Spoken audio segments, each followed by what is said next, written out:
Hey everyone, how's it going? This is your host Yoshino. You're listening to Artist Decoded. Today our guest is Mitch Horowitz, who is a historian of alternative spirituality and one of today's most literate voices of esoterica, mysticism, and the occult. He is among a few occult writers whose work touches the basis of academic scholarship, national journalism, and subculture credibility. Mitch is a writer in residence at the New York Public Library, lecturer in residence at the Philosophical Research Society in Los Angeles, and a PEN Award-winning historian whose books include Occult America, One Simple Idea, How Positive Thinking Reshaped Modern Life, and The Miracle Club. And I'm here today with guest host Jesse Draxler. How are you doing, man?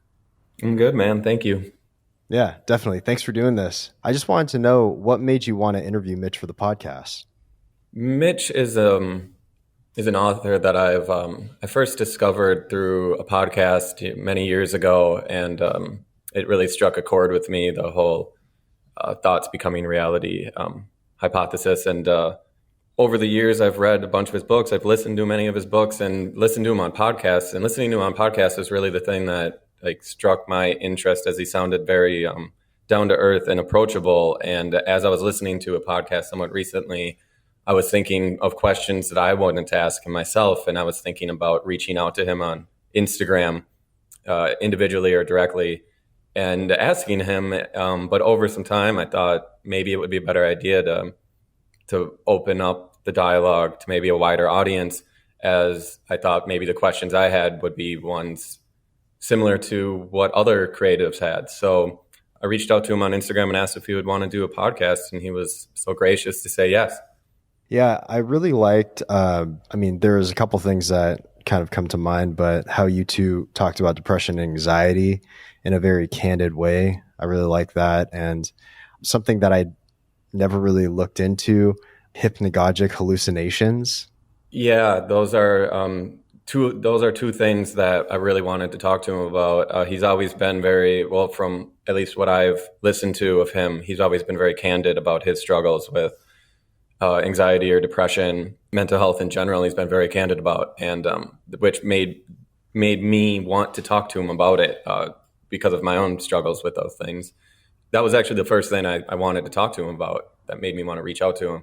But the Hypnagogia is definitely something I've been interested in for a long time as well, probably through hearing him talk about it or, one of his contemporaries. So, yeah, I'm really stoked that we were able to touch on both of those subjects in this.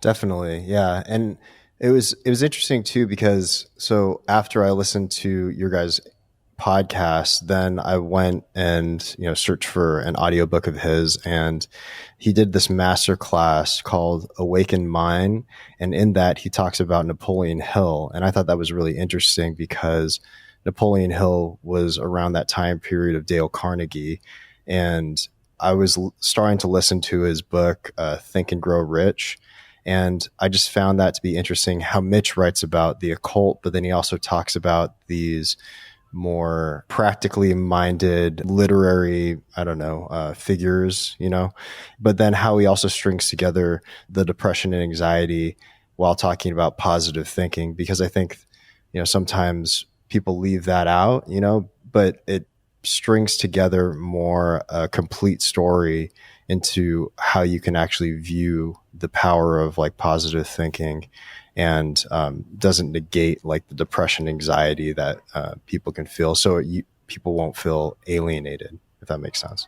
Yeah, 100%. These are all reasons why I was so drawn to him in the first place. I think, like I said, he really seemed down to earth and approachable about everything that you're talking about, bringing the occult and the very spiritual things that, for all intents and purposes, sound very far out to most people. And then also tying in very grounded, practical things, like you said, anxiety, depression, just your state of mental health. And a lot of people I know that get into this mind metaphysics and new thought, they don't talk about those things a lot. It does seem like they don't talk about anxiety or depression, or the reality of it, at least. Maybe they do talk about it, but it's more like you can just think yourself out of this. And that really doesn't do anything for me personally. It doesn't seem real, and Mitch seems real. When he's talking about these things, he understands it from a very intimate place. And it does make it way more accessible to all people. It's not so alienating, like you said. Exactly. Yeah.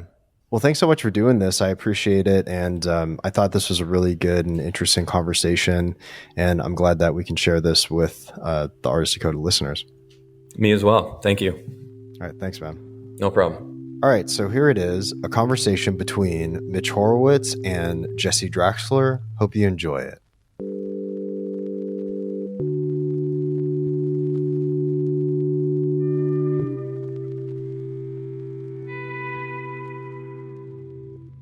I think we're begun. She has told me, recording in progress.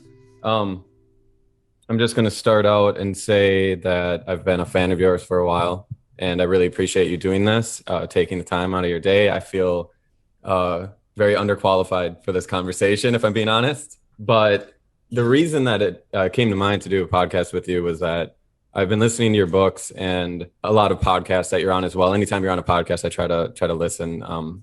That's my favorite way of taking in information. I found myself having a lot of questions myself as I would listen to things, and I thought about just reaching out to you personally to ask questions. And I was like, well, why don't I, try to turn this into something maybe a little bit more, knowing that my good friend Yoshino does a podcast, and I've been on it quite a few times and I enjoy doing the podcast thing, but I've never conducted an interview myself. So you're kind of the guinea pig here, but I really appreciate that. Well, I'm glad to be a guinea pig for someone like you, because I've admired your art and your work for a long time. And not only do I admire the work that you produce, but I admire the tone that you bring to your work and the way that you interact with people. So I'm really just very happy to be doing this. Yeah, I appreciate that. I'm not exactly sure how to start or how to dive in, just because I kind of played with the idea about the people listening to this, if they're going to be very familiar with your work or not. I don't know how much it matters, but I think to start off, it might be good to just say a few things. I don't do, like, if somebody asks you, what do you do? What would you tell them? Well, it depends. Sometimes if it's just a random question, I might say I'm a writer, and then invariably they follow up saying, what do you write? And I'll tell them usually I write about alternative spirituality, the esoteric, the occult. On a more granular level, I sometimes will refer to myself as a historian of alternative spirituality, but I'm always quick to add that I'm also a believing historian, because I write not only from a historical perspective, but also from the perspective of practice. And I write about and document thought movements that I'm a participant in. And I often point out to people that's true of a lot of historians of religion. They don't advertise it because they feel it will give the appearance of compromise. But the overwhelming likelihood is that if you buy a book that documents the history, past or present, of a religious figure, movement, or idea, the overwhelming likelihood is that that book is being written by somebody who comes out of the congregation that he or she is one way or another writing about. And I don't think it violates critical standards or critical practice. In many regards, it can deepen it, because if you're at the center of kind of fulcrum of values that you're writing about, you can actually have a keener and much sharper critical sense. And I've noticed that when journalists venture to write about movements with which they're only glancingly familiar, or which they're approaching as kind of displays in museum cases, they very often lack the field instinct of what really goes on in these movements. It's almost like writing about a neighborhood that you visited only briefly. And, you kind of think you know Baltimore, but do you really know Baltimore? Mm-hmm. What really goes down in Baltimore? And so it can instill a greater sense of criticism and critical sympathy. It totally seems to be the case with your work, that for me, it resonates very deeply. And I feel like that does come from knowing that you're a participant and you believe these things that you're preaching as well. Mm-hmm. To me, it makes it way more poignant. And I appreciate that. You mention it in your books quite often, that you use a certain term, I think, like a practicing something, or a believing historian. A believing historian. Yeah, that's my classify myself. Yeah, great. Yeah. So awesome. So to dive into like some of the questions I have notes and everything. One of the beliefs that you have, or maybe it's your chief belief, I don't know, but is that our imagination is God, and thoughts are the causation of reality.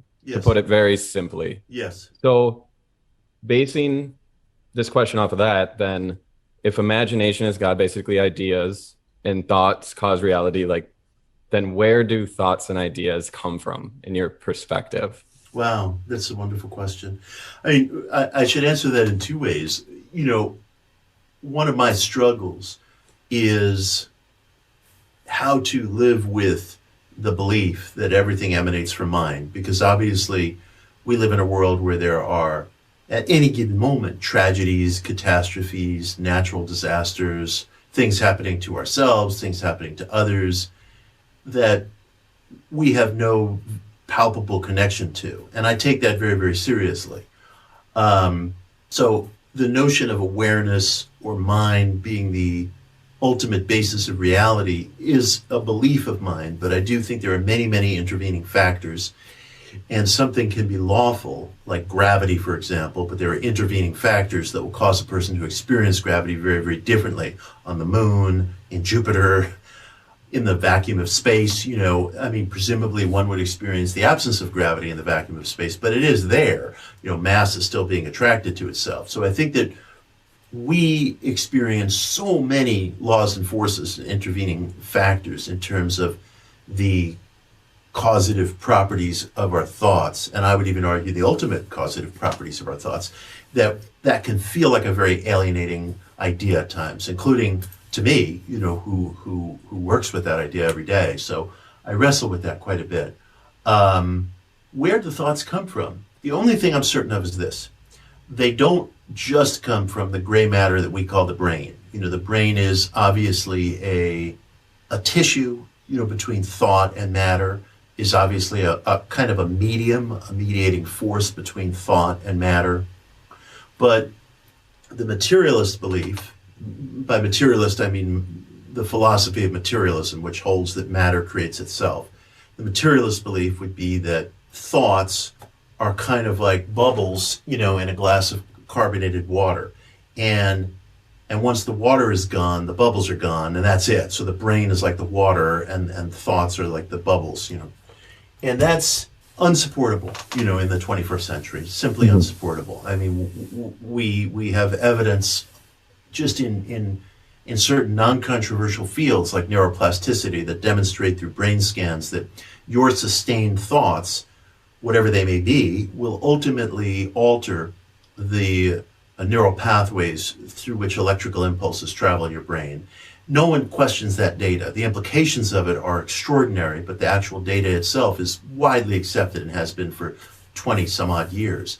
So the notion that thoughts are just an epiphenomena of the mind, of the brain, is demonstrably off key, off track. You know, there are just provable plain exceptions to it, which we tend not to deal with the implications of. But then the question becomes, okay, so, all right, if materialism doesn't cover the question of thoughts, you know, where do thoughts come from? Our ancient ancestors, many of them in many different traditions, believed, although they would employ different language to talk about this, but I'll use this language from the tradition of Hermeticism, which is a Greek-Egyptian tradition. They believed in a concept of an overmind, or nous.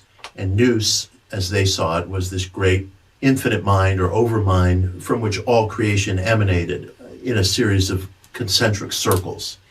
And that the creative force that men and women call whatever name that they use, Allah, God, Christ, Vishnu, whatever it may be, is a center of intelligence that creates on a more infinite scale, as you and I create within the sphere of existence that we dwell in.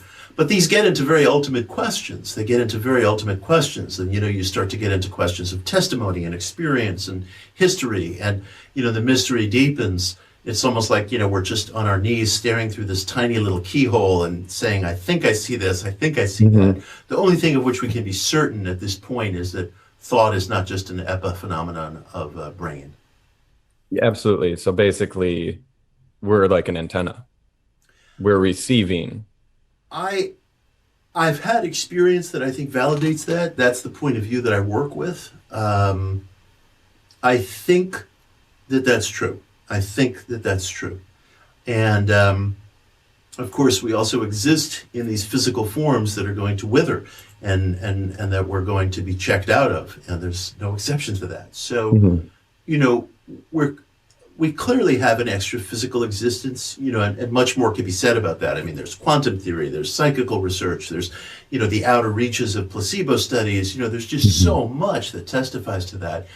And it's tempting, you know, to see us as a kind of receiving station. Although, interestingly enough, people who make a serious study of ESP have addressed themselves to the metaphor of the brain as a kind of radio receiving station, or of thought as kind of radio waves.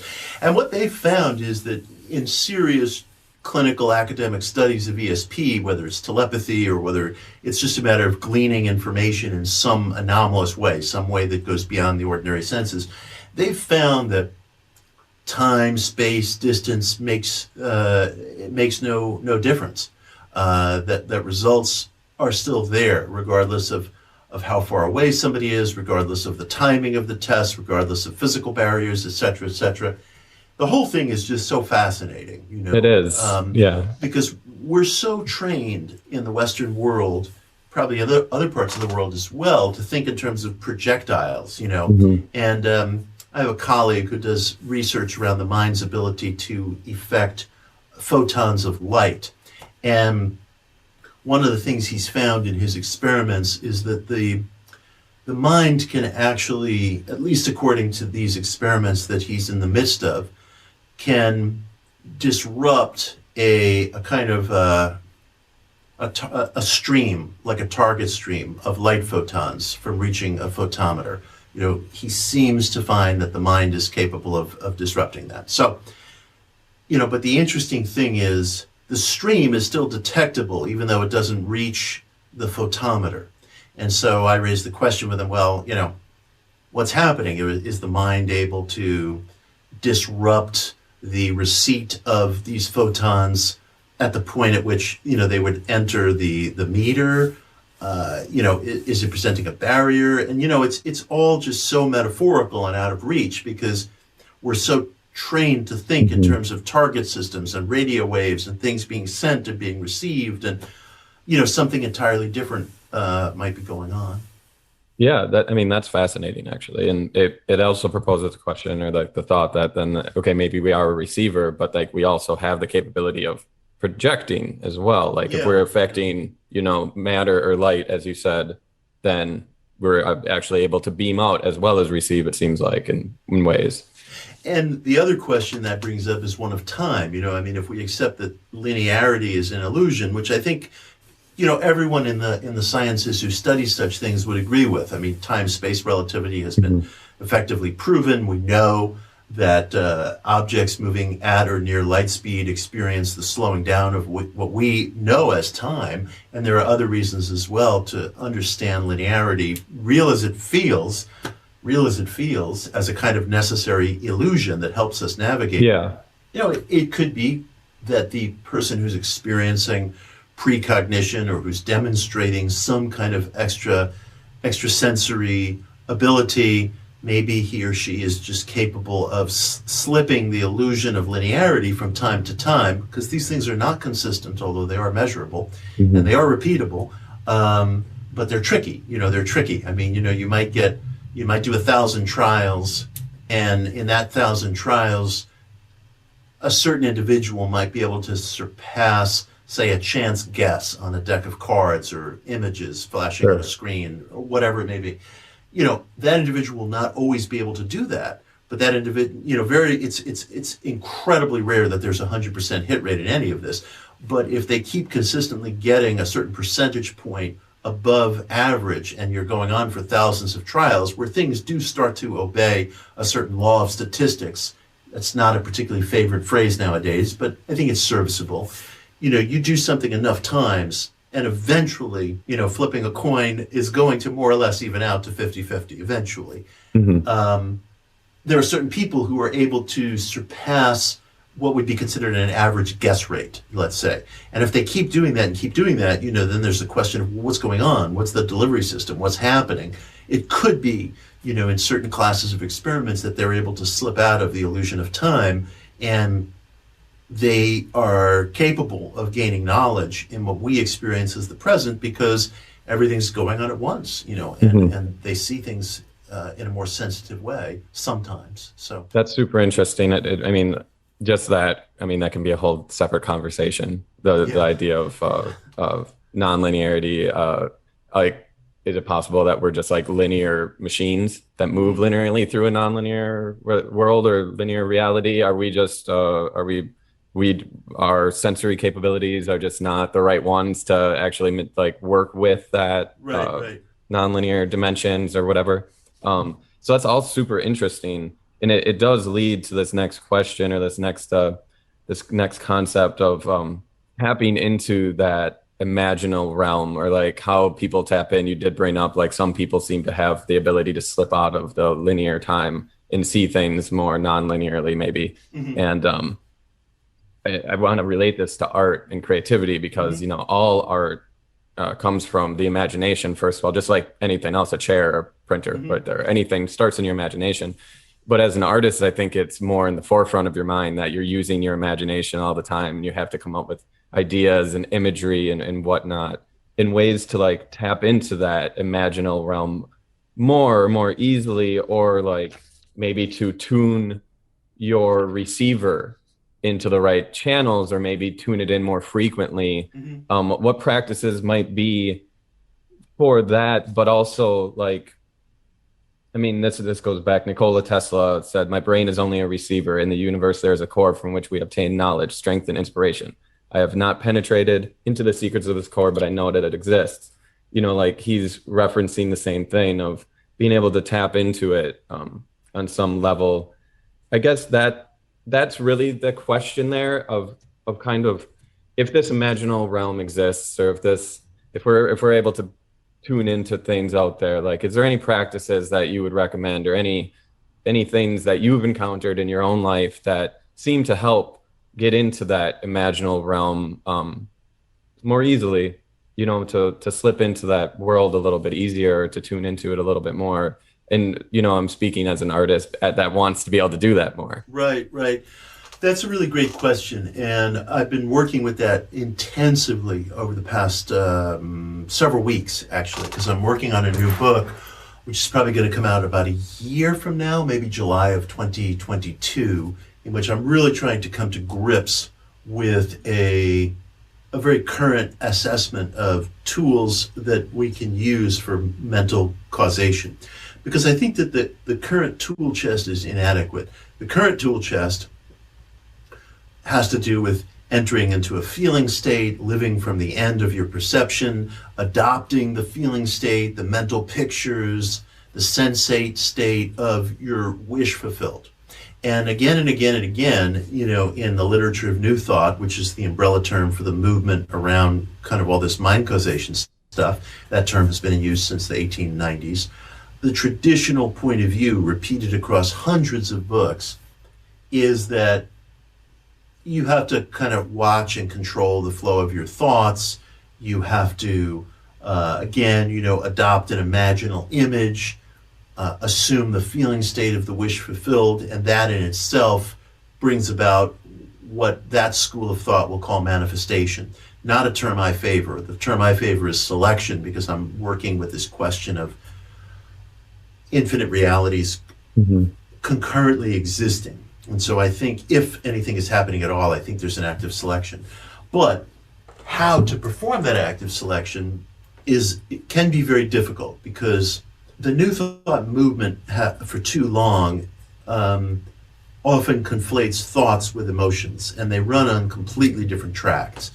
The body's doing what it wants, the emotions are doing what they want, the thoughts are doing what they want, and the individual, the psyche, is just kind of being bounced around. I mean, I could say to myself, don't eat this, don't smoke that, don't ingest that, don't drink or whatever. But the body is going to do damn near what it wants to do, or I could say, don't get angry, or don't do this or don't do that. But it doesn't matter. I mean, if that were true, nobody would suffer addiction. Nobody would suffer negative emotions. We would just say, like, I won't be angry, and all of these different components of our lives are often running with their own needs and demands. So the imperative to assume like a different mood, feeling state, outlook, or even train of thoughts is in my estimation often impossible, especially for people like me who are not by nature hopeful people. You know, I mean, part of the reason I got into all this is because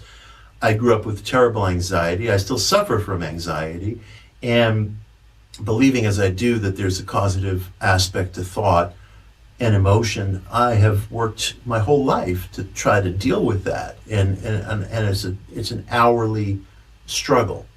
One of the things I'm writing about in the new book, and one of the things I feel very strongly about, is that I do not believe that Mother Nature has played some sort of a cruel cosmic joke on us, that we can only select states of reality from this emotional pitch, you know, either positive or negative, or from this assumption of the thing itself come to pass, either positive or negative. I mean, if that were the case, then we really would just be living under randomness. Then I don't think there would be anything to discuss. You know, to a certain extent, life would be based entirely in accident, which I don't think it is. But my perception is that even the wish for something, even the intense, absolute wish for something, whatever tense that wish is in, past, present, future, any of these so-called, you know, states of time, I think that in itself can serve to bring about possibilities and selections that affect experience, affect relationships, affect events, you know, and I've been experimenting with that because I have been so torn apart in my life by anxiety. And I think that in order for power to be dependent, in order for some sort of extra physical or metaphysical power in the individual to be dependent upon assuming a feeling state, that locks me outside the temple gates.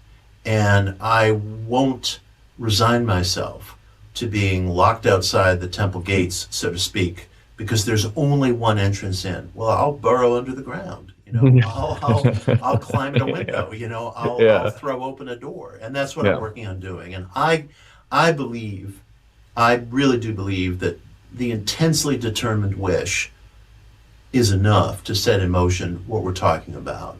And, you know, sometimes people will say, well, you know, I have all kinds of wishes that are unfulfilled. And I would say, well, that may be so, and I take that seriously, but let's look together carefully at that question, because I think that we're very alienated from ourselves, and we may not be wishing for or experiencing what we think we want. You know, like a lot of people say they want peace, but they want victory. And I'm not judging that. I want victory.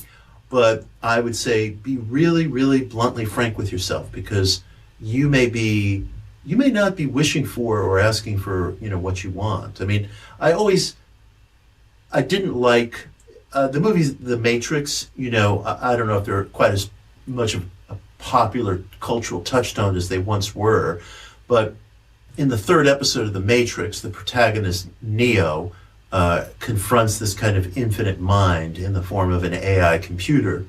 And the infinite mind asks him, what do you want? And Neo responds, I want peace. And I was very dissatisfied with that because I thought it wasn't honest to the human situation. If you really want peace, then I'm first in line to shake your hand. But when I was watching that, I thought to myself, well, maybe the character wants peace. But if I put myself in that character's shoes, and if I were being starkly honest and not perfuming anything, I probably would say I want victory. I'm not saying one is better than the other, or, you know, good for him and shame on me, or vice versa. You know, I'm just saying that we don't always know what we really wish for. That actually taps into something that I was, you know, had written down. I was in a later chapter of the Miracle Club chapter.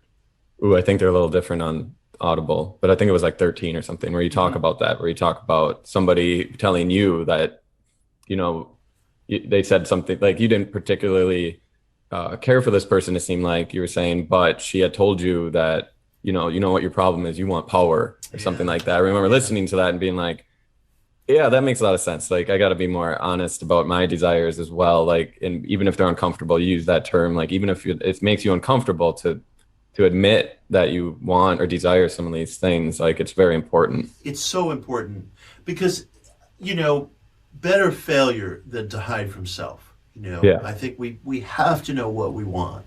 And I think it causes terrible agony to the individual if he or she doesn't know what they want, in their innermost confines of self, of psyche. And I contend that it's better to know what you want and fail than to not get it and walk around with this terrible sense of anxiety or ennui or alienation or what have you. I think a lot of what we describe as neurosis is people just simply being blocked, from what they deeply and desperately want. And I would say, and I say this all the time to people who come from what we would call spiritual backgrounds, religious backgrounds, there are a lot of off-the-shelf ideas that reach us from religious tradition that seem very true by dint of repetition. We hear it repeated so much that say, like, money can't make you happy. It's what's inside that counts. The temporal fades, the eternal is the goal. And it's like, I have been hearing that, and my ancestors have been hearing that, and your ancestors have been hearing that in translation of translation of translation for hundreds and hundreds of years. And the very fact of repetition makes it seem overwhelmingly persuasive. As overwhelmingly persuasive as, this way being up and this way being down, even though that's completely illusory. I mean, yeah. I don't know, somebody's in Australia right now. Are they upside down? Of course they're pointing at you. Right, exactly. These are all illusions. They're all figures of speech.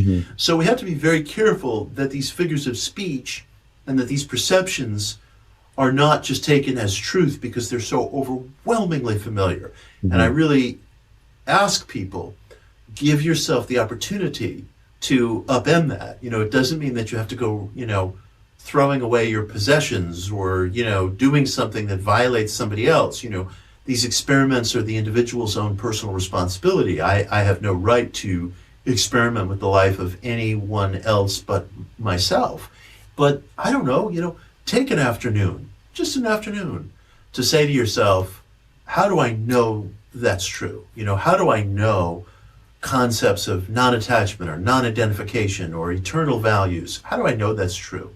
I used to have a teacher who I loved very, very deeply, and he used to say to me that, the life that we experience are like the waves on top of an ocean, but then there's this vast, vast greater space below the ocean that's serene, and that's where the action really is. Now, that's very persuasive, because if you're a Buddhist, if you're a Christian, whomever you are, that point of view is probably in sympathy with your spiritual values. And it's very, very persuasive, and it seems to make sense, and it holds the promise of an escape from the sometimes tumultuous nature of life that we experience, which my teacher was referring to as the waves on the surface of the ocean. I don't know that that's true. And in fact, I specifically question that. I specifically, today in my search, question that, because I personally believe at this point in my search that peace comes from self-expression. That's been my experience. I don't resonate with the idea of there being this glacial greater life below the surface or out there somewhere or above, or there's this eternity that somehow holds a better deal for me. I believe that self-expression, for me personally, that has been the greatest source of happiness. And self-expression, comes with so many different trials and needs, but in any case, I'm just not accepting of some of these ideas that we've inherited. And I could change my mind. In 10 years, I could be like, what, my teacher was right. I was wrong. But if I'm not authentically searching, then I really can't say that, I'm on some sort of a path. I'm really, then I just become, sort of locked into what I'm told is there. And I keep trying to verify what I'm told is there and feel like I'm failing. And maybe I'm not failing. Maybe I'm discovering that something isn't quite as it's been handed down to me. Absolutely. And I'm sure a lot of that would have to do with just perspective as well. Like if you want to see it that way, you probably can figure out a way to see it that way. Right. You know. This episode of Artists Decoded is brought to you by Mubi, a curated streaming service showing exceptional films from around the globe. Every day, Mubi premieres a new film, each one thoughtfully handpicked from new directors to award winners. Beautiful, interesting, incredible movies. There is always something new to discover. And in observance of LGBTQ Pride Month, I'm planning on diving into the Pride and Prejudice lists of curated films on their platform. The first film I'm going to watch will be Poison, which is the 1991 contemporary classic film by director Todd Haynes. You can try Mubi free for 30 days at mubi.com/artistdecoded. That's mubi.com/artistdecoded for a whole month of great cinema for free. Now back to the episode.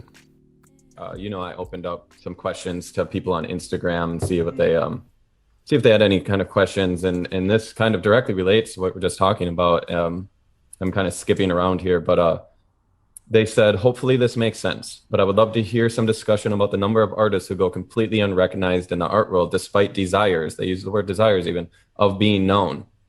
And then they go on to the toll this takes on so many artists' well-being, that desire to be known in the art world, but not succeeding in it. And of course, underneath that, and having read your books and things like that, I know that you had talked a lot about desires, being honest about your desires, but also you touch on subjects of like the will to fail and self-sabotage, which I'm also very curious about. And I guess what I went from there too is to just kind of what we're talking about already, but like how to discover your true desire, or a term you use as chief aim. So this person's just, it seems like they're probably an artist themselves, and they want to be known and they're trying to get a name for themselves, and I'm wondering what you would say to them if they told you that. Right. I totally dig that, and I totally resonate with that. I don't deserve to have anybody's ear, if I don't respond frankly to that kind of a question. Because one of the things that really frustrates me within the alternative spiritual culture, as well as more traditional cultures, is that many people invalidate questions like that. They say like, oh, well, why do you want to be successful? And it's like, that's not the question that was asked. Let's assume that this person is a mature being, as he or she certainly sounds like, and deserves to be honored where he or she is standing. And I feel the same way. I want recognition, I want audience, I want all those exact same things. And there are necessities for those things too, including financial necessity, among other things. So the question is, why? And if I was being, to be starkly frank, why could be that I'm just wrong. The thoughts are not causative, that we are subject to randomness, and there's a lot of different factors: birth, luck, accident, money, economy, geography. I mean, I often think to myself, if I was born in some other place, I'd be having a very different experience right now than in the middle of, a country that happens to be very prosperous. What if I was born in a country that was having a civil war, Yeah, so, to an extreme. Yeah. So, there's the possibility that I'm just wrong, but I can't hang my hat on that, because I feel that in terms of science and testimony and human experience and pragmatism, I don't feel that the thought causation thesis is wrong. It's incomplete. And I would also say that we live in an incredibly conflictual and dynamic world, and there are so many intervening factors. It is possible that recognition reaches the individual, as it has me, in ways that he or she didn't foresee, in the mind.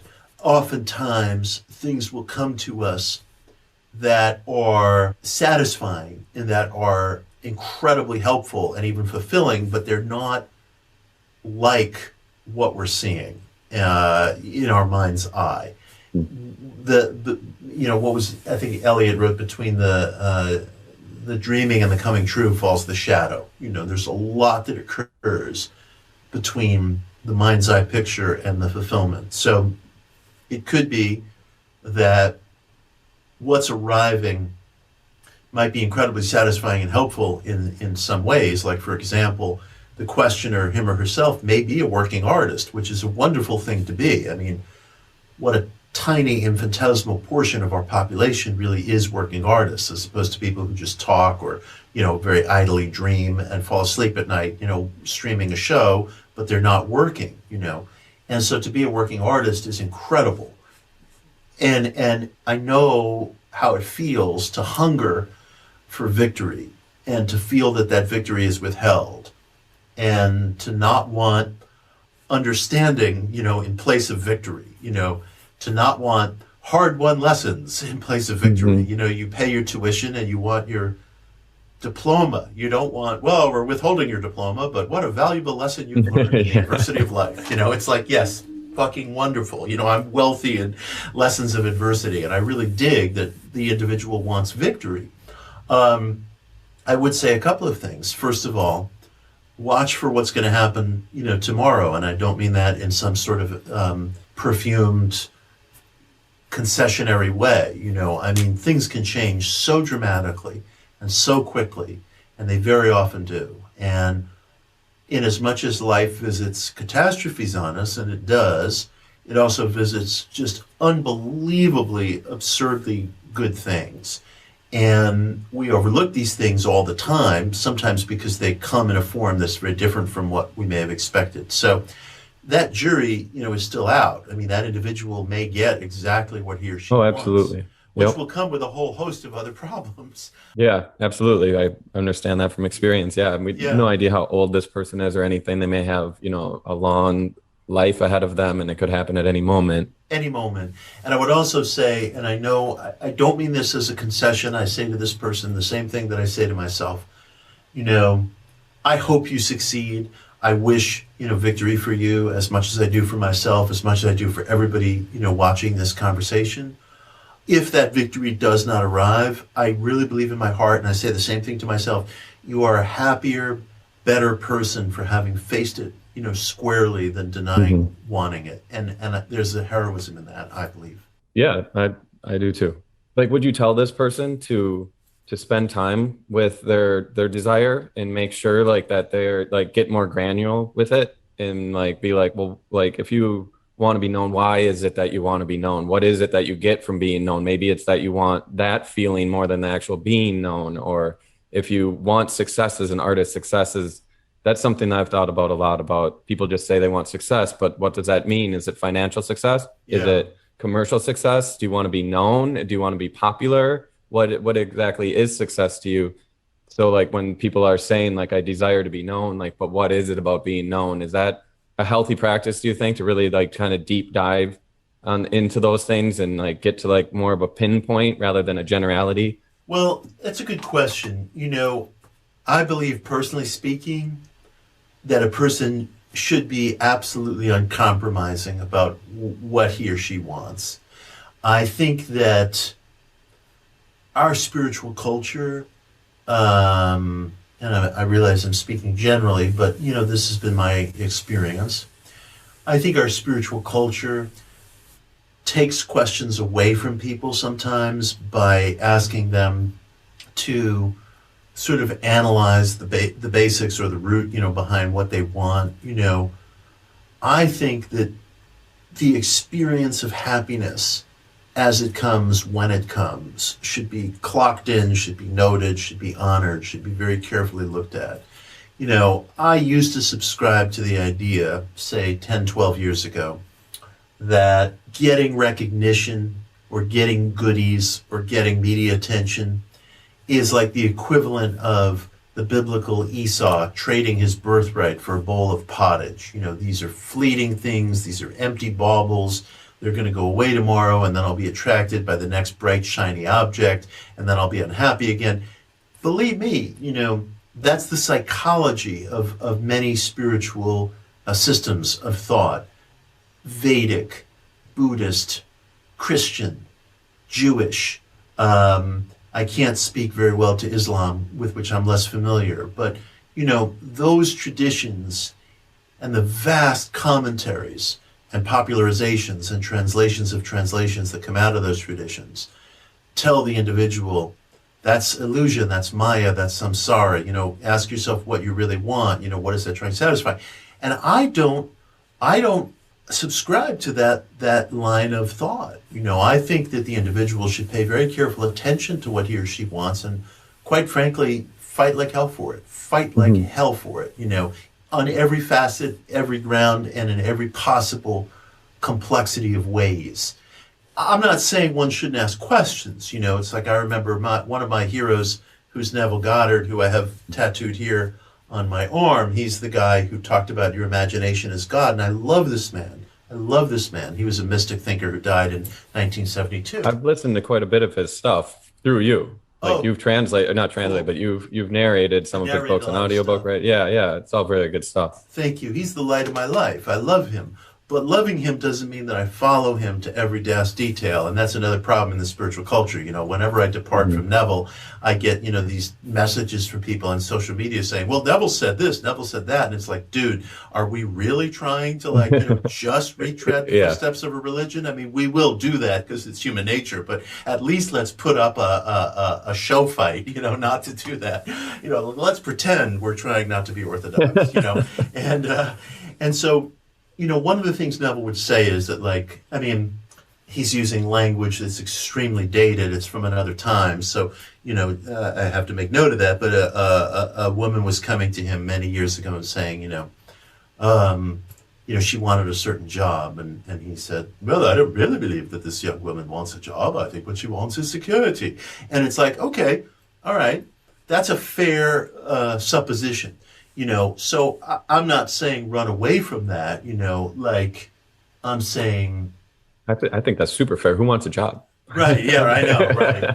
One could ask that question, do I want that? I may discover 10 years from now that I don't want attention. What I want is to be left alone. I want to be mellow, and I want to, read books and smoke weed and hang out. And I may decide that, But right now, what I have found is that when I'm functioning in public, I'm the happiest. And I pay real attention to that. And I remember once I was coming home from a vacation, and we came into Kennedy Airport, and my energy had really dropped. I was very, very depressed, as often happens, I think, when a person is returning from a vacation. And, yeah, definitely. Yeah, and I was wrestling with whether to check my email or something, and I thought to myself, don't be some type A New York City son of a bitch who's always on his email. Be laid back, man. And I was like, well, fuck that. I'm not laid back. And so I went and I checked my email, and there was an email from an NPR producer who was asking me to be on a show the very next day with a very well-known writer and priest, a liberal Jesuit priest whose name is escaping me. He's wonderful. Anyway, and we were going to discuss miracles. And he was going to discuss it, I guess, more from the Christian or Catholic perspective. I was going to discuss it more from the occult or esoteric perspective. And my mood immediately perked up. And I was like, I have something to look forward to. I'm very psyched about this. I respect this guy. I respect this show. I'm psyched to do this. And I was walking on air. Now, the typical religious critique would be, that's just a temporary thing. There you go, grabbing at little soap bubbles, and when that soap bubble is gone, you'll be fucked again. And it's like, really? Because I don't feel fucked right now. I feel very happy right now. And yes, of course, my moods are going to go up and down, but maybe the formula for alienation is thinking that that's illusory. Maybe that's not illusory at all. Maybe that's nourishing and fortifying and helpful because it felt great and the show went really well. And was I depressed again or anxious again 2 days later? Well, of course. But I knew what state I was in when I feel this maximal sense of self and comfort and relaxation in the truest sense of that word. And so that has brought me greater meaning and happiness and fulfillment than has the idea, which I've worked with long and hard, of saying, well, that's not reality. Reality is below the surface. I'm not sure that's true. So I guess this all contributes to why I really honor that question, even without guarantees, and wouldn't necessarily turn someone back on exploring the granular details, because I think field evidence of what makes you happy is actually incredibly valuable and is undervalued within our spiritual culture. That's super interesting. Like, I really appreciate that just for myself too, because I experienced that same kind of thing where it's like, I'm super bummed, and all of a sudden I get an email, and it's like a client that's like, they want me to do an album cover that I'm like the band, and I'm like, whoa, that's completely turned around. Yeah. So I totally relate to that kind of thing. We're talking a lot about, anxiety and depression, and I know that you've been pretty forthcoming in both interviews and your books about your struggles with anxiety and depression, as you've even brought up already. This is something I was wondering about, and kind of, if it's too personal of a question, I can cut it out. No, but you've mentioned bringing up that you take an SSRI. Yes. And I'm curious about that, and for a lot of personal reasons as well. But I'm curious about that because all my life I've tried to stay away from them, thinking that they're going to dull me or something, because I deal with a lot of anxiety and depression myself. And more recently exploring the options for dealing with that and how to cope with it. One being medication has come up. Since I'm asking you such a personal question, I'll just go ahead and say that I got the prescription, but I haven't taken it because I'm still trying to decide if that's a route. And I'm wondering, like, what your experience with that is. I know that you're not an artist yourself, really, or maybe you are. I don't know. I shouldn't say that, I guess. Maybe you do paint or draw. As an artist, as a writer, I view a writer as engaging. So do you find that? So we're also talking about tapping into like an imaginal realm. Do you find that taking SSRI causes any sort of blockage to your ability to tap into that creative realm or to channel the more creative thought? Does it dull you at all? Where does it come into play in general, I guess, with the whole spirituality of everything and in the mind metaphysics of thinking that your thoughts cause realities? So like, why can't I just think myself out of this shit? Like, why can't I just be like, I don't want to be depressed. I truly don't want to be fucking depressed. I want it with all my heart, but I still am. So like all these things, like where does the SSRIs come into play, and within this entire dialogue that we've had so far? And then also too, more specifically, do you find that in your experience, does it tend to cause any blockage with your creativity? Well, that's a really interesting question. I'm glad you brought it up, because I do like to be really forthright about these things, psychopharmacological drugs, depression, anxiety, because again, these are issues that are hidden from sight within much of the alternative spiritual culture, certainly. I mean, I've witnessed people who are superstars within the alternative spiritual culture who are, popping pills. And I don't judge them for that. I judge them for not being frank with their audience about it. Because if they're frank with their audience about it, just imagine the wonderful vista that opens up, because then it's like, okay, so what are the limits of some of these ideas? Or is it unspiritual to take a pill? I mean, I often say, is it unspiritual for you to be wearing eyeglasses? It's a device. I've heard you make that analogy before. I really liked it. It's just a device, just like, this microphone I'm speaking into or what have you, or a pair of crutches if I got hurt, So it's almost like thinking of your body as like a machine in a way, and like if your machine doesn't have the parts it needs to fulfill its destiny or whatever you want to call, then we have these things that we can do to upgrade our machine or to fix issues like sight with glasses. And we do it all the time. I mean, it's kind of like, my God, we take supplements and we take vitamins and we do this and we do that. And, I mean, I have shoelaces in my boots, they don't just stay on my foot. And so I'm not currently taking any pharmacological drugs. I used to take an SSRI. I didn't like the side effects, so I switched to an SNRI. And I stopped taking the SNRI recently because I felt it wasn't doing that much good. And I just had my questions about, some of the commerce around it. I just didn't feel like it was meeting me where I wanted to be. And I may have experienced an uptick of anxiety since that time. I take certain like supplements, which may help with anxiety. I'm not really sure. I don't think taking an SSRI or an SNRI disrupts creativity. As someone who writes every day of his life, and has done so probably for the past, 15 years or so, I have not noticed a disruption in creativity. But I do notice that friction creates a hell of a lot of material from my experience. You may have experienced that too.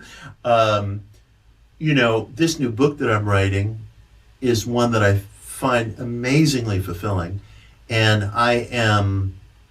I'm fueled in my writing of the chapters by the passion of my trying to break through some of these barriers that we've been talking about. Depression has never been a problem for me, but anxiety has been a big problem for me. I really am an advocate of people using a complexity of solutions because problems generally have a complexity of causes. And again, this is one of these ways in which we're conditioned. We get kind of conditioned to look for root causes.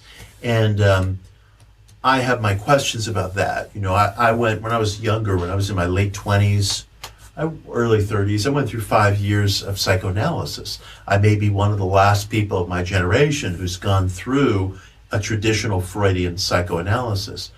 I personally came to question whether the search for motive was really therapeutic in a full sense. The gambit of a lot of Western psychology, less so cognitive behavioral psychology, the gambit of a lot of Western psychology has been that an understanding of a root cause, a root trauma, we'll say, brings relief. That was not my personal experience. Mm-hmm.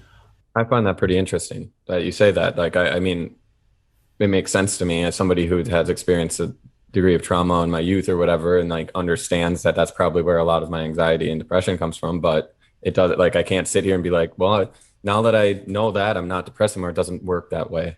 Right. At least for me, you can have all maybe true understanding is something different, where it's like a deep understanding, not just a intellectual knowing or something. Yeah, I think one of the failures of Freudian psychology, and I say that with a heavy heart because I think Freud was an absolute genius, and one shouldn't speak lightly of his body of work, but I think one of the failings of that branch of human inquiry was the belief that insight itself is dynamic, is a change agent. I've not found that to be the case. Insight may have very valuable things to it, but I don't know.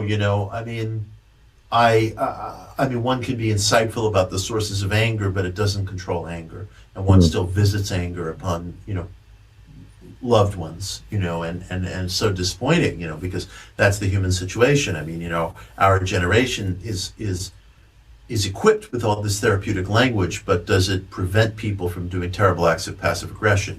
I don't think so.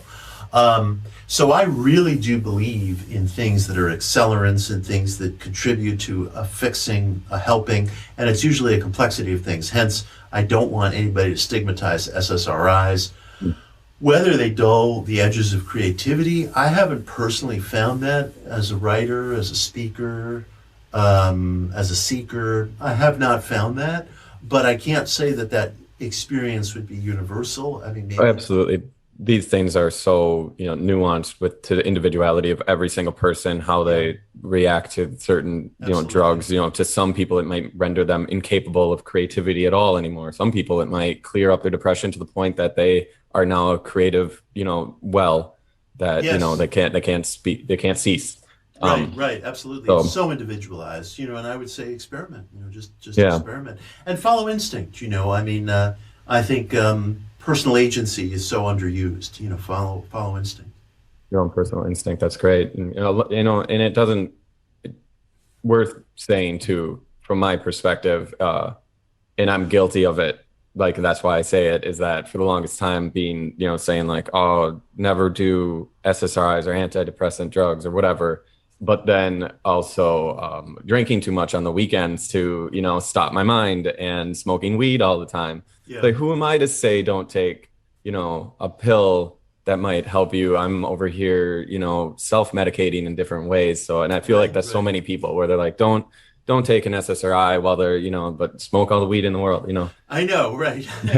And I understand the economics are different and the cultural. And yeah, and one's a plant and one's developed in a lab or whatever, but everything's natural at Right. some aspect when you get down far enough. Absolutely true. Absolutely true. Yeah.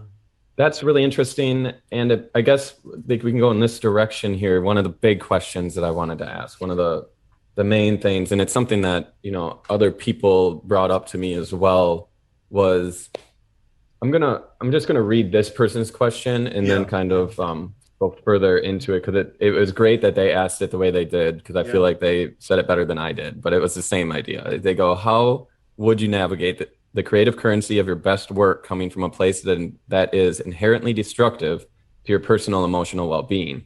For me, the question was, like, what would you say about being, if you're inspired by darkness, just dark anything, like navigating dark energy, dark aesthetics, like if your vibe with your art is like that, it's darker. I mean, you're familiar with my work, and it's pretty dark on the dark end of the spectrum of art, and that's really inspiring to me. And I know that the things that I'm inspired by are dark too. I mean, just even like a horror movie or something like that, to put it really, layman's terms and ways. But this person, I feel like, is even asking a more deep question about their best work may come from being in a state or being put into a state of something that is negative to their well-being, whether that be like intense drama or something in their life, and that gives them whatever. Like in the world of positive mind metaphysics and the idea of like you have to be thinking positively for positive things to happen.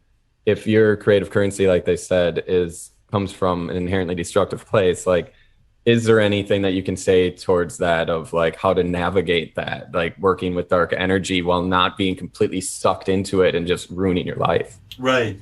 It's interesting. This is another of the themes I'm writing about in this book in progress. My outlook on positive thinking, positive mind metaphysics, is that it means having a kind of constructive approach, a constructive attitude towards what different experiences and energies in life are producing in me. It means an attitude, an outlook that favors development, even if that comes through what Nietzsche called the school of war, and the school of war can be friction, can be depression, can be anxiety, or can be a goal that makes a person feel at times even desperate and unhappy, but it is that individual's goal. And so, someone asked me a similar question recently. What should my attitude be towards my goal if it seems to be causing me unhappiness? And I said, well, if it is your authentic goal, then I think you should be true to it and accept that unhappiness as a kind of school of war that might cause you suffering, but at the same time contributes to construction and development within the individual. And people know what that is for themselves. People know what that is for themselves. And I would say that how would somebody favor, a sweet taste if they like a salty taste? How would somebody favor, the eye color hazel if their eyes are blue, or whatever it is? I think that we sometimes seek to change things in ourselves that are just constitutional parts of ourselves. And if that person feels constitutionally drawn to what we traditionally call darkness, I would say, well, that's wonderful. That's expressive. And I do believe that self-expression denied is what causes us ultimate desperation. So I would say that, look, as with psychopharmacological stuff, it's so individualized. Like David Lynch will say, like, you can paint pictures from, you can paint scenes from a certain world, but that doesn't mean you dwell in and that live in that world. And I dig that and I respect that. But for some people, they might dwell in and live in that world. They might need to. So for David, it's like, okay, I enter that world and then I come out of that world. That's not necessarily my world, although it's a world from which I tell stories. And I say, bravo, bravo. But for the guy sitting next to him, that world might be one in which he does dwell. And it's a necessity of life that dwelling in and participating in that world, just as I participate in the movements that we're talking about, being a participatory, artist might be necessary. Mm-hmm. So I would say don't burden yourself with it. I mean, I hope you stay physically safe, but that's your judgment. Don't endanger totally. Another person. Don't DUI, but participating may be necessary. And maybe the end result is worth the means. That like if it causes them depression and anxiety along the way, that those are maybe that is the currency paying to have the ultimate good feeling at the end, or the feeling of whatever success it is, or whatever that is you're going for, that you do feel good in the end maybe.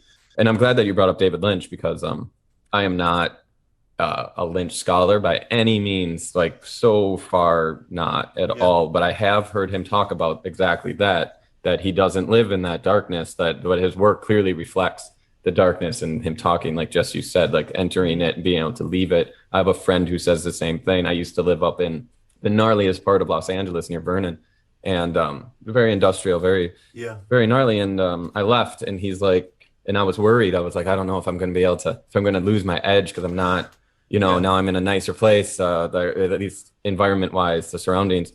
And he's like, you have it inside of you. You can go there whenever you want. You have it. You don't have to. You don't have to live in it all the time. You don't have to reside there. You can tap into it. Yeah. And so I think those are really interesting points as well. But like you said, if you need to immerse yourself and live in it, then I'm all about it too. If that's what you need. Some of my favorite art and music, particularly, comes from people who are living some pretty gnarly lives. Absolutely. Doing some pretty questionable things. Without question. Yeah. For sure. So there is a lot of beauty that comes out of it.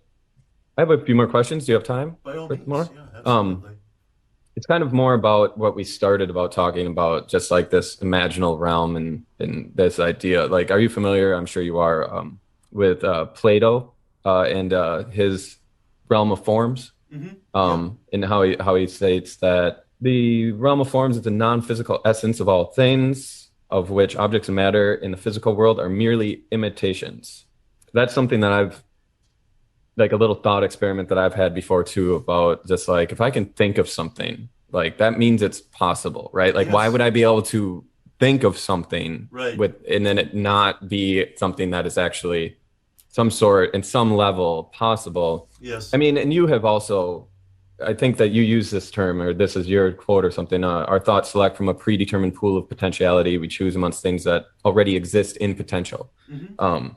These are all super interesting things to me, because it means that, well, if I'm reading correctly, it means that out there exists everything already in a way, and that we tap into it. Do you think that takes away from like an idea of free will at all? Like, if we're just selecting, from what already exists? Right. Well, what already exists could be infinite. In fact, by definition, it must be.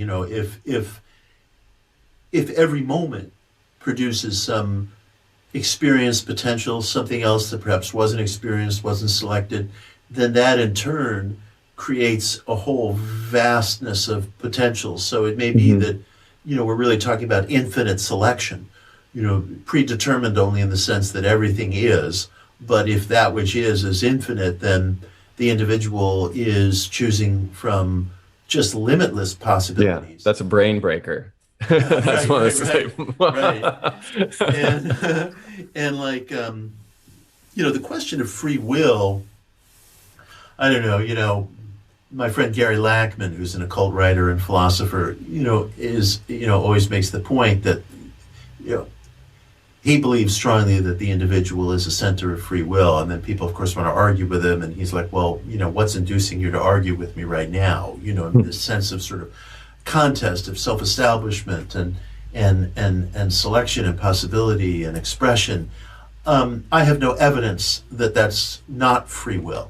And although we are terribly, terribly burdened with limitations, laws, forces, including mortality, over which we have only the most limited control and ultimately no control. We're going to check out,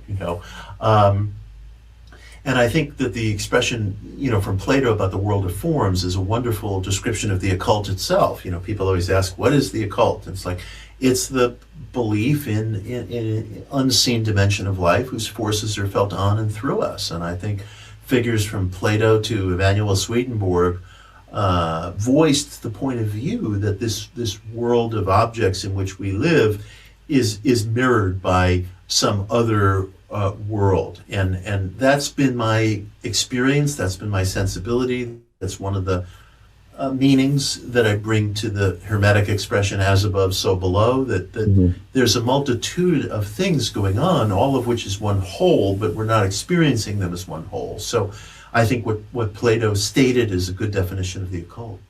Yeah, I think it's very interesting. I didn't find that on my own. Somebody told me about that when I was just talking about an imaginal realm. I don't know who I heard talking about it in such a way. Maybe it was you, about, like artists of any kind being almost like shamans who enter into that realm with the hopes of bringing something from that world back and bringing it and developing it in the real world, bringing it into the collective consciousness as we know it. And I loved that analogy of being able to go into it. And it leads me to the last thing that I'll bring up here, which we'll see how long it might be a bigger conversation, but this again goes to just the same thing I asked before, really. But you talk a lot about the hypnagogic state as being a fertile ground between wakefulness and sleep, a fertile creative ground. I'm sure you're familiar with like the practice of Salvador Dali, who would sit in a chair with a rock in his hand, right? And like take a nap basically, and when the rock would fall, he had fallen too far asleep, he would wake up immediately or come out of the state and write down whatever he was thinking of at the time that the rock fell, as a way of bringing back maybe from the void or whatever you want to call it, bringing it back.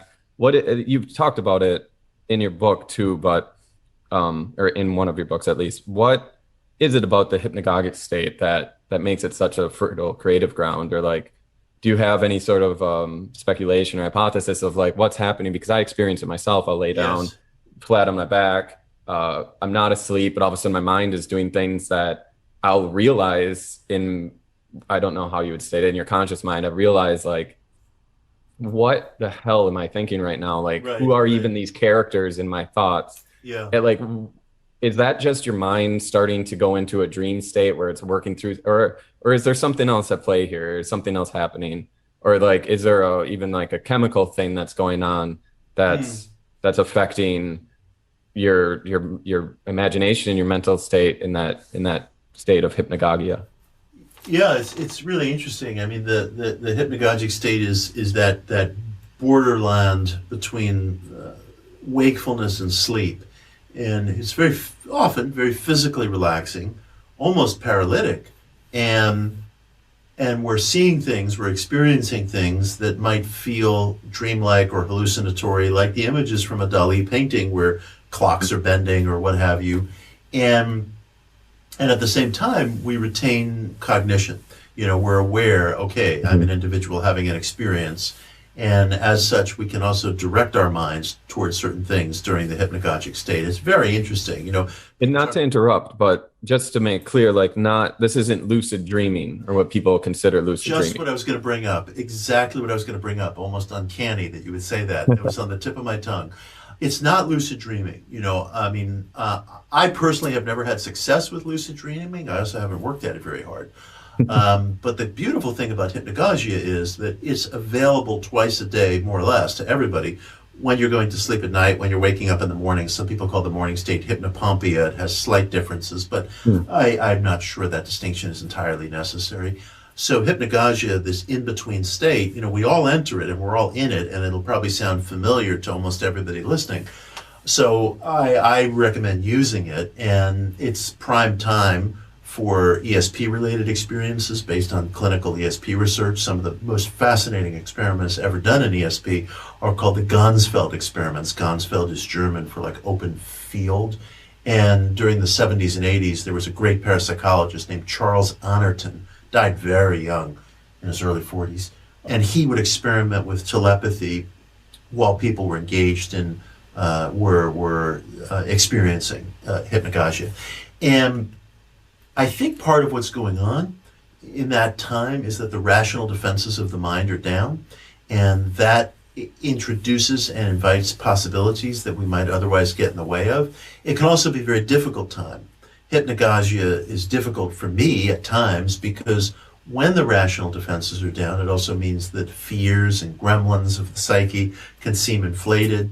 And I'll bet that almost everybody listening has had this experience where, you're in bed at 4 o'clock in the morning, and instead of sleeping, you're running like fears through your head, and you might be drifting in and out of sleep. And then you get up in the light of day and you put on the coffee, and it's like, this is not that fucking bad. Yeah. It's like, I'm not, I laugh because I experience it all the time. Like all the time. Lay in bed and like every single negative possibility is like just huge. And then all of a sudden you get up and you're like, I don't even know what the hell that was. Like, it's not that big Exactly. of a deal. And I experience it constantly. It's like someone looked at me funny, or I'm experiencing a physical sensation. And in my mind, during hypnagogia, that takes on these fearsome proportions. And then I get up and I'm like, fuck was I thinking about? It's not that bad, But it seems that bad because the rational defenses are down. But that can also be a wonderful thing too, because when those rational defenses are down, you're entering into another phase of your psyche, whatever it is and wherever it is, that's different from waking experience, when we're sorting through, when we're using a certain filter to sort through things. That filter, so to speak, seems down during hypnagogia. So it can be prime time, I think, for ESP or telepathic related activity. It can be prime time for reprogramming the psyche, because if you use affirmations or what have you, you're not going to receive the same level of pushback. It can be prime time for probing ideas, for being honest with yourself, a wonderful time for self-honesty. It can also be very difficult because the wrong idea, well, not wrong, but just some other idea, that might be painful, can also run riot. And sometimes the rational filters are actually helpful. Did you may have already touched on this, but is it like in the research that was done on this state, is it closely related to just like a dream state while you're asleep, or is this like actually a measurable, or has been measured as something that is a different state that is not the same as a dreaming, or not like just a pre-dream? Right, that's great.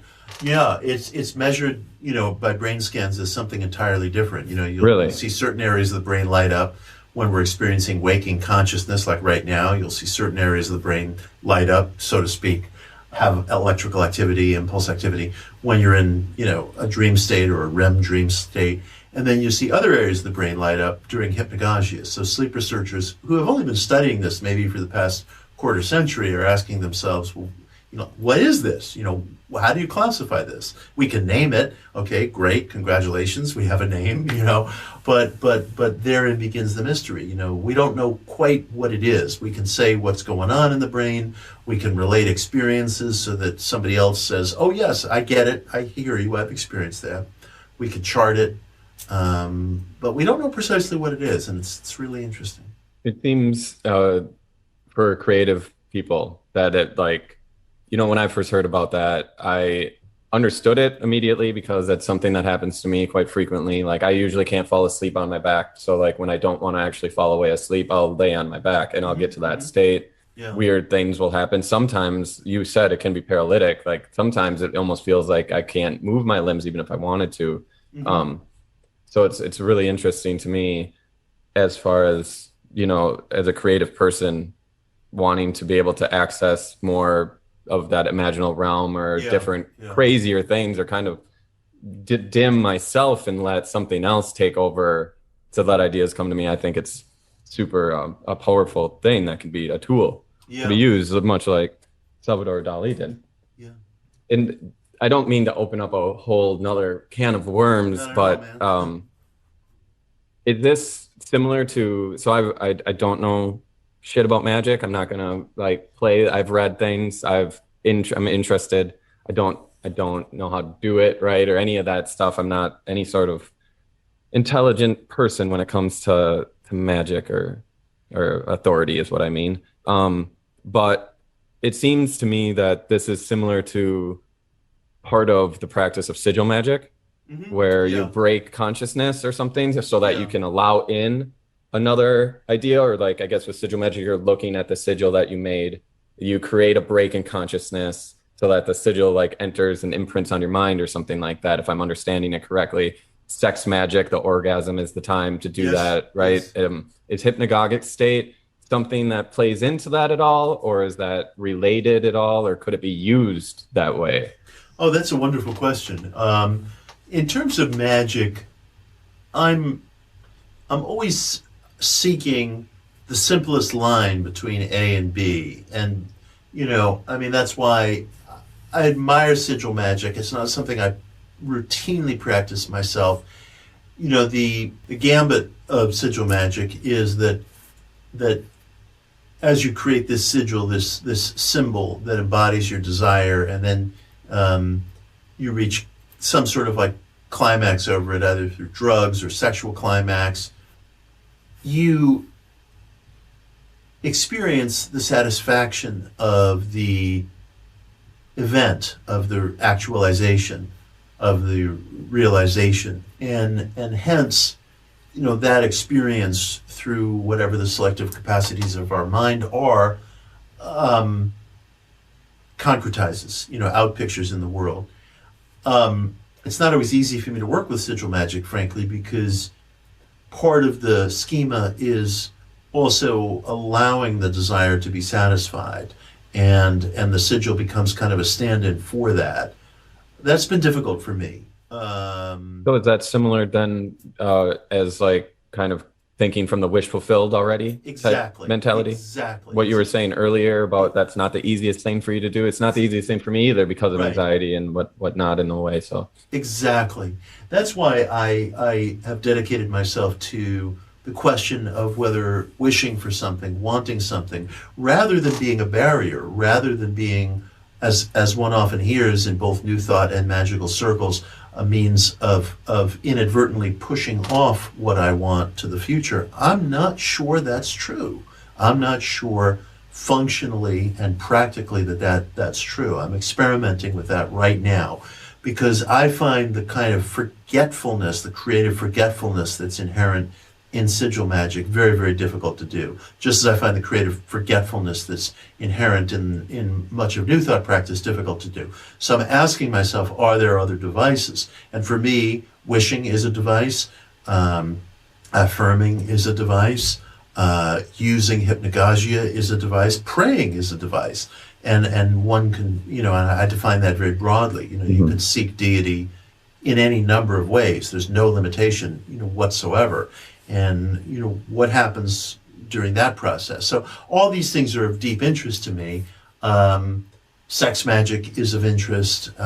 Sex transmutation is of interest, where when you feel the sexual urge, rather than satisfying it in the usual physical way, you redirect your attention to something else that you're working on, whether it's a work of art or a financial report or a job interview or whatever it may be. Wow. And the principle is that you will have the greater acumen, drive, enthusiasm that's intrinsic in the sexual impulse. I had not heard of that before. That's yeah, it's beautiful, very simple. Cropping up in your efforts. If one accepts the prospect or the possibility that the sexual impulse is life itself seeking expression with us, although obviously we use sexuality for more than procreation. But if it is life itself seeking expression in us, and if we redirect our thoughts at the moment of experiencing the sexual impulse away from its satisfaction and towards the completion of something else, it may be possible to transmute or transfer those energies in that other direction. So that's something I work with as well. That's all very awesome. And it actually even ties into that idea of like how to tap into like more creative energy, basically, is how that, like what I really meant at the beginning, like I'm interested in actually tapping into a different realm, but also just like how to draw up more creativity within yourself. So yes, and the sex transmutation method and practice comes from the work of Napoleon Hill, who wrote Think and Grow Rich. And that's also why the traditional New Thought figures continue to be a source of fascination to me, because although Napoleon Hill had that idea? He did. Wow. Yeah, chapter 13, Think and Grow Rich. It's mind-blowing, because in some ways, who could be like a more sort of domestically familiar Yeah, that's why I was figure? surprised. Right, it's a trip. But he was writing about this in 1937, contemporaneous, say, with Aleister Crowley, and, you view Crowley as like, oh, the great beast, and, he's wild, and Hill as sort of being this very domesticated figure. And yet, it's all in use. It's all a question of, is it useful? Does it work? So I feel like some of the figures in New Thought who were more domesticated, like a Napoleon Hill, for example, they had hold of things that were just extraordinary, and they weren't always good at or interested in confronting barriers or maybe developing their ideas beyond a certain point. I always say New Thought was better at popularizing itself than at refining some of its ideas, which is what I'm attempting in my own fitful way to do. But that they popularized or expressed such ideas, this body of authors, was extraordinary, because everything I was just describing in terms of sex transmutation, which sounds as radical today as it did when he wrote about it, in 1937, that came from what might be considered a very mainstream figure, but beneath those folds were radical ideas. Yeah, definitely. That's wild. So why is all this so fucking hard? Why? Like, what's like? I'm sure that's the big question of just like, what's the meaning of life? It's just as big as that. But like, if we're meant to fulfill, we all have a destiny and we're meant to fulfill it or whatever. Why is there so many barriers in the way? Like, why do we have to go through these wild experiments of like even just a sexual transmutation, like you said? These are weird little caveats of ourselves that like, you wouldn't just figure it out? Like why make it so difficult for us to fulfill our destiny? It seems to me that friction is the price of creativity. And it seems to me, I make a very radically different reading of the snake in the garden from Genesis 3. If it weren't for the snake in the garden, humanity wouldn't be humanity. We would just be kept poodles in this supposedly paradisical garden where all of our needs are taken care of, and every creature comfort is provided for, and everything's just wonderful. But there's this one horrible caveat, which is that the tree that stands in the center of the garden, the tree of knowledge of good and evil, cannot be eaten from, because discernment, measurement, knowledge, self-understanding, even the capacity to pursue the dictum to know thyself, all of those things would result in the expulsion from paradise. So there's this horrible kind of compromise that the first humans in the mythos are faced with. And the snake comes along and says, hey, you're being lied to. You've been told that if you eat from this tree, you're going to die. And as it turns out, the snake was telling the truth. The first humans did not die when consuming the fruit from the tree, but they were expelled from so-called paradise. But they did eventually die. They did eventually die. That is true. They did eventually die, and they were expelled from paradise. They were forced to sweat, to experience pain, to experience friction, to experience fratricide. But without any of this, humans wouldn't be humans. And I would even say, without the pathos of death, we wouldn't do anything. We would just exist like sponges, literally, like sponges, because the pathos of death itself, drives us in certain directions, as does friction. So it seems to be that it's a very, very, very tough bargain of life that with creativity must come disruption. And it's almost like the story of the Garden of Eden, that God in the story was saying, don't eat that apple because then you become me too. And I don't want you to become me, or something like that, because it gave human beings the capability to be creative and as creators, that's a form of God, of the creating or whatever. So that's really interesting. Yeah. And it's funny, like the psalmist says, ye are gods, but you shall die as princes. So in that sense, it captures this terrible contradiction of life, that we have these godlike powers. We're also within a physical realm that is limited and that presses against us, and that we have to capitulate to. Let's just take 1 second, because I pray every day with the Miracle Club. I'm familiar. Yeah. Why don't we just do that right now? I would love to. Okay. Sure.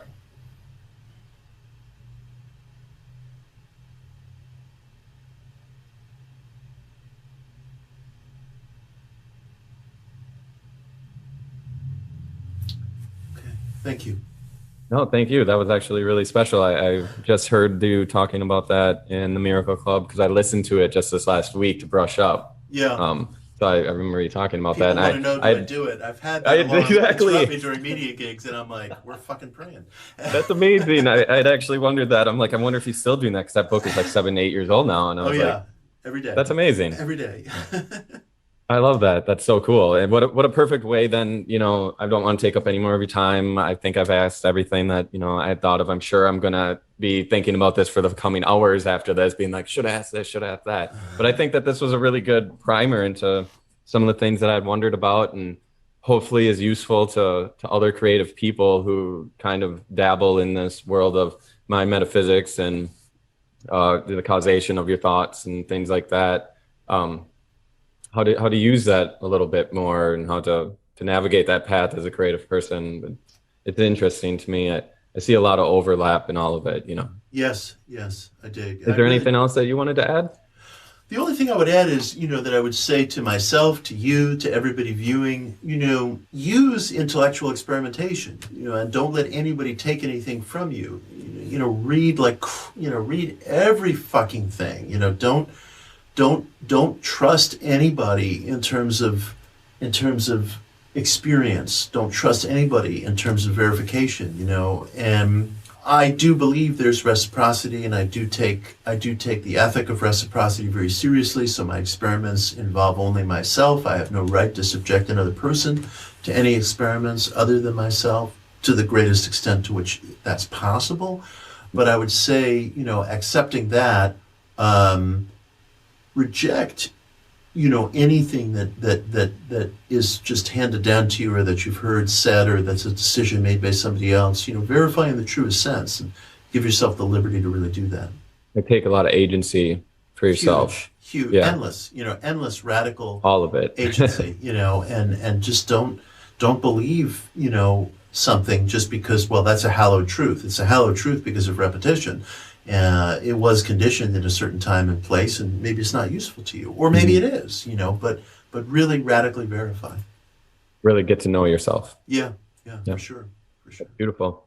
I appreciate you, Mitch. Thank you. I appreciate all the lessons I've learned just from listening to you and your books over the years, and they've helped me in great ways. I hope that anybody who's listening goes and looks at your books, listens to them. I know you have a newer one, The Miracle Habits, is it? Miracle Habits, yeah. That's a book I'm proud of. There's a lot of the ideas that you and I have discussed are echoed in that book, and that was coming to terms with some heavy questions for me. Great, yeah, I did listen to it, but I do come back to the Miracle Club is one that I come back to, you know, here and there. It's something that I'll listen to.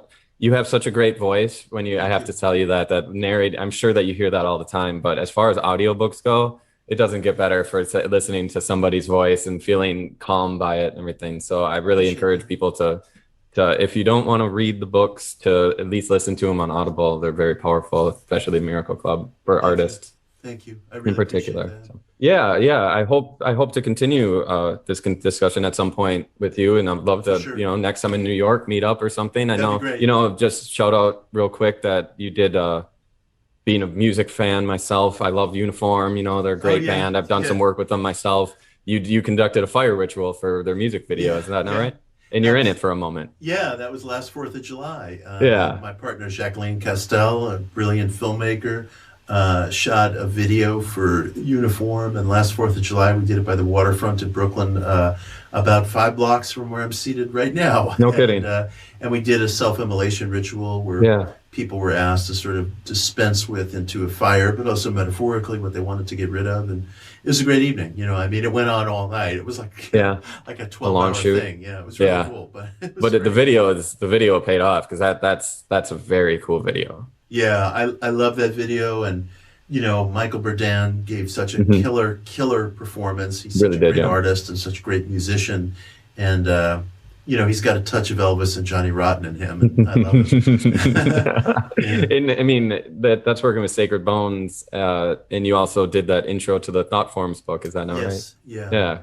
Cool. So shout out to those things too. Check those out. Cool. Thank you. And we have that in common. I think that's another reason actually why I thought it made you more accessible to me, to be like, oh, you're working with Sacred Bones. I released a book on Sacred Bones. Like, we're not that far apart, I guess. Like I saw us in different worlds at one point, you know? No, not at all. Not at all. In fact, you know, I'd like us to do more together. I have some collaborative ideas I wanted to. That would be great. Yeah. Yeah, absolutely. I'm available anytime. Cool. Excellent. Well, thanks for your time. I'm gonna end this. Thank you. Thank you, man. All right. I appreciate you, Mitch. Have a good one. Thank you, Jesse. Signing off. Thank you. Bye-bye. Take care. Music for the podcast is by Rarebit, aka Justin Dosher Hopkins. Creative producer is Noah Wainwright.